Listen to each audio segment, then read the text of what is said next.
어지럼증이 보통 이제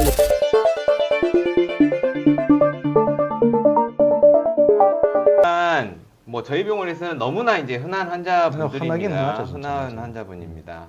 그래서 일단 너무 어지러워가지고 이분 같은 경우에는 걷지를 잘 못하셨어요. 걷지를 못한 상태로 왔고, 그래서 항상 여쭤보는 게 있어요. 만약에 지금 이 어려움이 좋아지면 뭐가 하고 싶으냐? 저는 그게 제일 궁금하거든요. 네네. 네. 그건 내가 항상 지금 물어보죠. 아픈데 그 안 아프게 되면 뭐가 하고 싶으냐? 왜? 그 목표를 향해서 가야 되거든요. 단지 뭐 내가 아픈 거를 덜 아프게 하는 건 그냥 약만 주면 되는 거지 않습니까? 근데 이분 같은 경우에는 이 걷지를 어지러워서 걷지를 못하니까 이 자녀분들하고 마트조차 잘 못 가시는 거예요. 그래서 그냥 소박한 꿈이 남들한테는 당연한데 소박한 꿈. 애들과 마트 가서 장 보는 게 꿈이에요. 이게 꿈인 거예요. 그럼 이거 들여드려야 되지 않겠습니까? 그죠? 그렇죠. 근데 이제 캠프로 해야죠. 뭐 일반 병원이면 어지러워요? 한번 누워보세요. 검사해 봅시다. 하겠지만 저희는 어지럽지만 이제 더 캐묻습니다. 근데 어지러운데 왜 물론 어지러우니까 누워 있어야지 되기도 하는데 네. 왜 누워서 검사를 하죠? 누워서 검사를 한다기보다는 이런 동작 자체에서 오는 어지럼증을 유발하기 위해서 유발하기 위해서. 근데 어지러우면 또 어떻게 합니까? 몸출이죠. 왜? 네. 넘어질까봐. 그래서 이제 이분 같은 경우에도 이제 어지럽지만 하여튼 우리는 어지러움을 넘어서야 되기 때문에 어떻게 한다? 어떤 증상이 더 있는지를 봐야 돼요. 보면 전체의 부분이니까. 그렇죠. 누구나 느끼는 두통이 심해요. 네. 좀 흔하죠. 진짜. 눈이 빠질 듯이 아프고 턱관절도 아파요. 그리고 이제 제일 이제 본인한테 다가오는 증상은 어지럼증이 너무 심해서 걷지를 못해요. 가슴도 또 통증이 있고 목이 막 불편해. 그래서 어떻게 하냐? 유동식으로 한잔하는 게 식사의 전부다. 근데 이건 어지럼증하고 상관없이 그냥 계속 꾸준히 있는 거예요. 네. 그리고 다리가 그러네. 어떻게? 쪼이고 아프고 조금만 걸어도 양쪽 다리가 화끈거리고 저리고 콕콕 찌르는 증상이 있어요. 그래서 목 디스크다. 병원 가면 그러겠죠. 허리 디스크다. 그래서 시술도 받았지만 치료가 안 돼.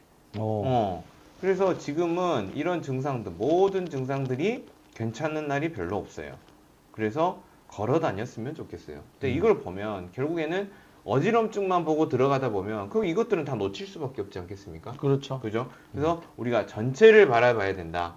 근데 저런 것들이 또 남아있으면 어지럼이 약 먹고 지금은 살짝 좀 좋아진 것 같은데 그렇죠. 금세 또 문제가 또 생겨요. 네, 그래서 결국에 이제 이분이 어느 정도 상태였냐 보시면 자 이렇게 걸어오셨거든요 병원에. 근데 그렇죠. 어디를 치료했어요. 한 군데를 치료했거든요. 근데 이렇게 걸으시는 거예요. 마트 갈 수 있겠죠? 네, 마트 갈 수 있겠죠? 다시 한번 보시면 이런 마트 가기 힘들겠죠. 왜? 네. 넘어지면 낙상하고 그러니까. 네. 근데 이렇게 당당하게 걸으면 마트 갈 수 있습니다. 왜 이렇게 될 수 있는지를 한번 따라가 봐야 되는데, 자 어지럼증 뭐 우리 어머님 뭐 아버님만의 그 노인들만의 문제는 아니다. 모든 나이대에서 가장 흔하게 호소하는 증상 중 하나이다. 일반적인 인구에서 10명 중에 3명이면 엄청나게 많지 않습니까? 엄청 많은 거죠. 그죠? 진짜. 예. 그런데 아직은 연구가 부족하고 어지럼증이란 증상이 아니라 그냥 여러 증상의 총합이다. 그래서 덜 어지럽기만 해서는 결국 해결이 안 된다. 근데 이게 저 원인을 연구를 아무리 해도 잘 밝혀내지 못하는 이유가 그렇죠. 네. 전체 속의 부분이다 보니까 나머지는 다 안 보지 않습니까? 그렇죠. 예, 그러니까 네. 뭐 이비인후과에서 뭐 다리 저림 보겠어요?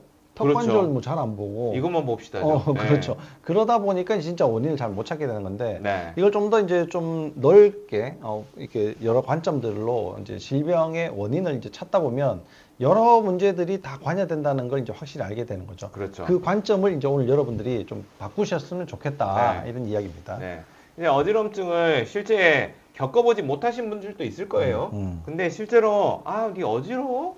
뭐 별거 아니야 이렇게 볼 수 있지만 어떻게 한다? 완전 지옥에 산다 이렇게 그럼요. 표현하시죠. 네. 사는 게 사는 것이 아니다 이렇게 됩니다. 근데 그게 뭐 예를 들면 일주일만 그런다고 쳐봐요. 그러면 견딜만 하겠죠.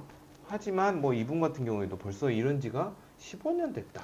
그러니까 우리 지구에 있는 생명체를 나누면 식물과 동물로 나누잖아요. 네. 우리가 동물이지 않습니까? 네. 동이 움직일 동자란 말이에요. 네. 움직이는 물건인데 네. 얘가 못 움직여. 그렇죠. 어떻게 삽니까? 이거 못 살거든요. 네. 그래서 문제들이 진짜 심각한 거예요. 그러니까 이거 우리가 쉽게 말하면 움직여야지 기능을 하는 게 인간이지 않습니까? 그렇죠. 근데 기능을 할 수가 없으니까 삶의 질이 굉장히 떨어지는 거죠. 그럼요. 예. 그래서 혹시 여러분들이 어지럼증을 내가 경험을 했다, 병원을 갔다, 그러면 어떻게 하셔야 되냐?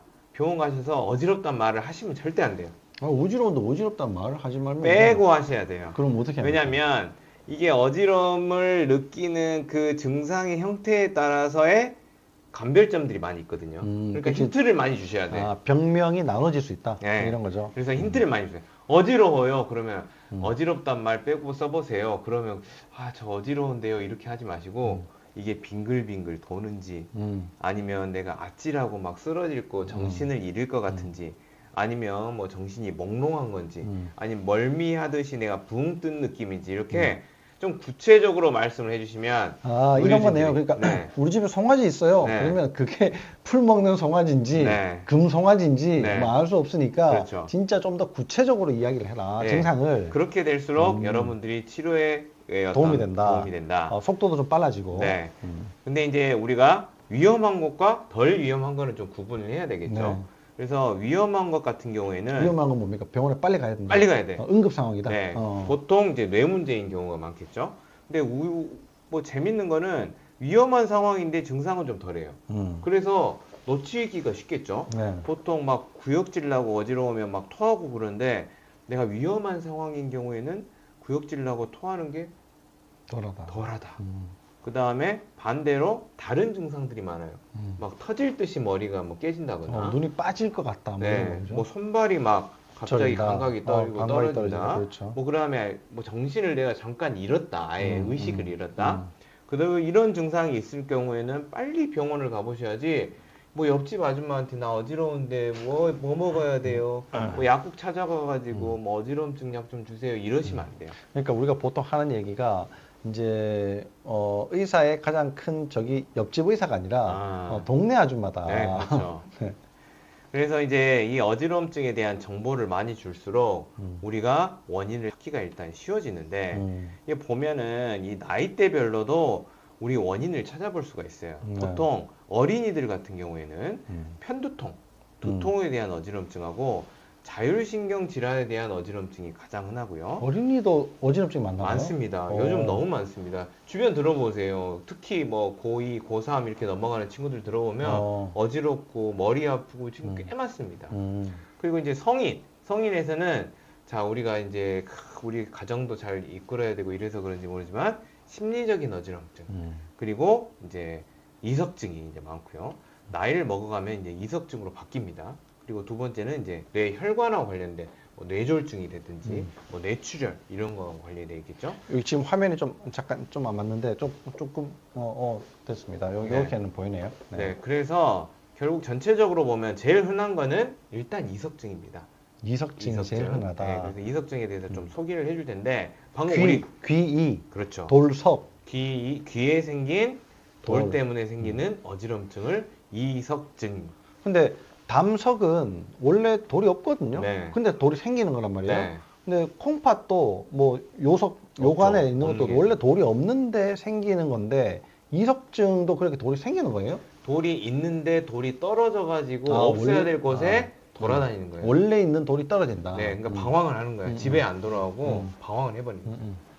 자, 그래서 일단 어지럼증이 생기면 응급인지 아닌지부터 일단 아까 말씀드린 거 판단을 해보셔야 되고, 아우 나 내일 출근해야 되는데 일단 자고 봐야지, 자고 일어나면 좋아져야지 이러다가 골든 큰 사고 타임을 난다. 놓칠 수 있다. 그래서 일반 사람들이 생각하는 어지럼증은 1위가 빈혈이에요. 빈혈이 제일 흔하죠. 뭐. 그렇죠. 예, 예. 그래서 그래서 철분제 먹어야지. 그렇죠. 어지러우면 빈혈 네. 검사도 안 하고 그냥 일단 철분제를 먼저 드세요. 네. 네. 그리고 스트레스, 뭐 감기, 피곤해서 내가 어지럽다고 생각하지만 아까 보여드린 대로 우리가 제일 무서운 뇌혈관 질환에 대한 문제들이 있을 수 있다. 그래서 옆집 아주머니가 이거 먹으면 좋다고 했어. 이거 조금 경계하셔야 되고 또 경계해야 되시는 거. 어지럼증은 항상 반복이 되거든요. 네. 저번에 좀 했고 자고 일어났더니 좋아졌어. 좋았어. 그럼 이번에도 좋아지겠거니 하다가 놓칠 수 있다. 그러면 어지러울 때마다 계속 병원에 가야지 되는 상황이 생기는 거 아닙니까? 그렇죠. 근데 이제 어지럼증이 뇌 질환일 수가 있기 때문에 뇌 질환들은 특히 골든타임 있지 않습니까? 그걸 놓칠 수가 있거든요. 그러니까 몇 번이 되더라도 항상 빨리 병원에 가서 먼저 진단을 좀 해봐라. 네. 확인해보고. 네. 그러니까 쉽게 말하면 정상이면 땡큐야. 너무 감사한 거야. 그렇죠. 예. 근데 비정상일 때는 그래도 땡큐야. 왜? 빨리 왔으니까. 예. 그렇게 좀 생각을 해보시면 될 것 같아요. 그렇죠. 뭐 과잉 진료네 막 이렇게 하지 마시고. 네. 그래서 내가 어지러울 때 꼭 뇌질환을 생각해 봐야 되는 경우는 갑자기 지속되는 어지럼증. 특히 50세 이상에서요.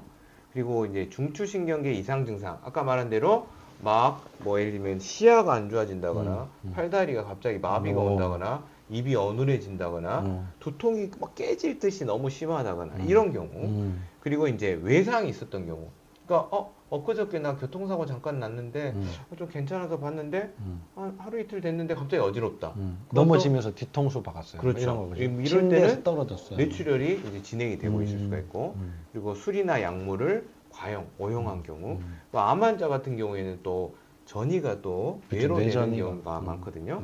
그리고 이제 우리 심근경색이나 과거에 이제 뭐 뇌졸중이나 이런 것 때문에 진단이 되신 분들 같은 경우에는 혈액을 굽지 않도록 하는 약들을 그렇죠. 혈액응고제를 혈액응고 억제제를 드시거든요. 그런 분들 같은 경우는 이렇게만 해도 잘 멍이 들지 쉽게 않습니까? 들죠. 그래서 나 별거 아닌 것 같이 다쳤는데 그게 뇌출혈로 이어질 수 있다. 그리고 이제 면역 저하 환자 같은 경우에는 어지럽다 그러면 바로 가보시는 게 좋을 것 같아요. 그러니까 뭐 약도 사실 그럴 수 있는데 요즘에 또 이제 뭐 심장부터 시작해서 스텐트를 넣으시는 네. 분들이 굉장히 많거든요. 네. 이런 분들은 이제 필수적으로 이제 그렇게 약을 드시는데 그게 아니어도 영양제를 과도하게 그렇죠, 드시는 분들, 그렇죠. 특히나 이제 오메가3, 네. 비타민이 이런 이제 뭐 지용성 비타민이 네. 비타민 A, D, E, K인데 네. 이 중에 A, D, E 그다음 오메가3 네. 이거는 이게 혈액을 묽게 하는데 굉장히 크게 영향을 주거든요. 네. 그러니까 뭐 난 비타민 E도 따로 먹고 오메가3도 따로 먹고 뭐 종합영양제 비타민 E가 많이 들어있는 거 먹고 지용성이 좋으니까 네. 계속 먹고 이러신 분들은 네, 네. 또 조심을 하셔야지 됩니다. 네, 네. 그리고 우리가 이제 주사를 놔보면 알잖아요. 제가 주사 치료를 많이 하니까 놔보면 마늘 많이 드시는 분들도 좀 출혈이 좀 많이 있는 것 같더라고요. 마늘. 네, 오. 네, 제가 보면. 그래서 이제 이런 것도 좀 있고. 그럼 이제 우리 어지럼증이라는 거는 뭔가를 좀 봐야 되는데, 자, 우리는 결국에 평형을 유지해야지 우리가 일상을 살 수 있거든요. 근데 평형을 내가 평형을 잡아야지 생각하는 게 아니라 우리 그렇죠. 몸에서 스스로 그렇죠. 이 중력에 대해서 반듯하고 직교인 형태로 유지하려는 반사라는 게 있는데 반사는 하나는 신경, 출력은 근육을 통해서 이게 계속 유지를 하는 거거든요. 네. 그래서 이 신경과 근육의 문제가 생기면 결국 우리는 평형이 흔들리면서 어지럼증을 느끼는데 신경은 뭔가 입력이 돼야 출력이 작동을 되는 하는 거죠? 구조겠죠. 맞아요. 그래서 평형하고 관련된 입력은 세 군데서가 많이 갑니다. 하나는 귀, 하나는 눈, 하나는 전신에서의 근육, 뭐 예를 들면 인대, 뼈 이런 데서 오는 고유 감각의 관절의 고유 감각. 그렇죠. 그게 합쳐져 가지고 내가 현재 어떤 상태구나 이거를 머리 컴퓨터에서 해석을 한 다음에 거기 맞춰 가지고 근육을 다다다닥 이걸 그렇죠. 이제 카이네틱 체인이라고 하는데 다다다닥 움직여 가지고 항상 일정할 수 있는 평형을 유지하는데 그러니까 우리가 이제 한 발을 들고 이렇게 딱 서 있어 보면 이렇게 흔들리지 않습니까? 그렇죠. 근데 내가 이렇게 조정하는 게 아니라 네. 그냥 몸이 알아서 이렇게 막 조정을 하거든요. 네. 그게 이제 그 세 가지 눈, 귀, 관절의 고유 감각 그렇죠. 이게 이제 작용을 하기 때문에 그렇게 네. 이제 균형을 잡을 수 있다. 네. 그래서 우리가 실제로 어지럼증을 이석증이라고 내가 진단을 받았지만 눈이 좀 안 좋을 수도 있고 전신의 고유 감각에 문제가 있을 수가 있고 결국 출력은 근육으로 낸다고 했거든요. 네. 근육 기능이 떨어지면 균형을 잡을 수 있을까요? 없죠. 힘들죠. 없죠. 그래서 백날 귀를 조정해도 내가 어지러움을 느낀다면 이 다른 부분, 특히 고유감각 쪽, 특히 근골격계를 점검을 꼭 해보시는 거를 아. 여기서 힌트를 얻을 수 있겠죠. 그러니까 이런 이유에서 전체 속의 부분이다. 네. 어지럼증은 귀 뭐 이런 것도 봐야 되지만 네. 그 이외에 다른 여러 가지 문제들도 같이 봐야 된다. 이렇게 말씀을 하시는 거네요. 네. 그리고 귀만 나빠질 수가 없어요, 실은. 귀만 나빠질 수가 없어. 우리는 결국 우리 세포들은 귀 안에 있는 세포들도 결국 물 속에 사는 그냥 물고기일 뿐이에요. 네. 그래서 물이 오염되면 물고기는 아. 병들 수밖에 없다. 그러니까 귀를 물고기로 비유를 하자면 백날 귀를 치료해도 물이 오염되어 있으면 다시 안 좋아지고 다시 안 좋아지고를 반복할 수밖에 없겠다. 이렇게 보시면 되겠습니다.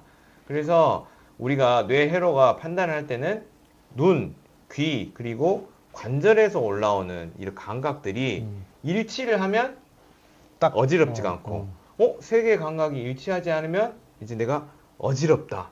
근데 어지러움으로 절대 끝나지 않고 내가 어지럽다는 것은 우리 몸에서는 유해 감각이고 생존을 위협하게 하는 감각이거든요. 네. 그래서 어떻게 되냐? 호르몬과 신경계통을 움직입니다. 호르몬은 그래서 스트레스 호르몬을 막 올리겠죠. 그리고 신경계통 중에서는 교감신경을 막 흥분시켜요. 어떻게 돼요? 그래서 막 식은땀이 막 나는 거예요. 손발이 막 이게 차지고. 뭐 엄청 타고 이제 멀리까지 네. 자꾸 가게 되네요. 그래서 이제 증상 자체가 막 구역질 나고 이런 것 자체는 자율신경계가 자극이 되면서 그런 증상이지. 네. 그래서 덜 토하는 약을 먹은다고 해결된 문제가 아니라는 거죠. 결국 병의 진행 과정 속에서 나타나는 현상이기 때문에 우리는 만약에 문제가 지속이 된다 그러면 뿌리 쪽으로 가야지 저기 증상 나타난 데에서 어떻게 해보려고 해서는 결국 뿌리 문제를 놓칠 수가 있다. 네. 이렇게 보시면 되겠습니다. 그래서 합리적인 사고는 이래요. 어지럽다. 그거는 출력이에요, 출력. 결국 내가 느끼는 증상인데 그 느끼는 증상을 갖다가 조절하기 위해서 덜 어지럽게 하느냐 이런 것들만 먹을 게 아니라 해결이 안 되면 결국 이 논리 회로 특히 자율신경 기능을 점검을 하셔야 되고 이 자율신경 기능을 망치는 애들이 또 있을 거거든요.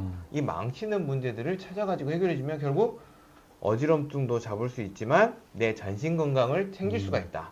이렇게 보시면 그러니까 되겠습니다. 이제 내가 타자를 이렇게 아무리 똑바로 쳐도 글자가 이상하게 찍힐 수 있지 않습니까? 네. 한글을 쳤는데 영어가 찍힌다든지 네. 이런 이제 입력이 발라도 출력이 이상해질 수가 있는데 그 중간 과정에 항상 자율신경이라는 게 문제가 끼어 있다. 네. 그리고 입력 자체가 또 잘못됐을 수 있지 않습니까? 아무거나 막 누르니까 이상하게 글자가 쓰여질 수 있으니까 네. 그러니까 이제 출력이 그렇게 나오면 항상 입력이 어떻게 됐는가, 네. 중간 경로의 자율신경이 어떻게 됐는가 네. 이걸 꼭 이제 확인을 해보라고 하는 거네요. 결국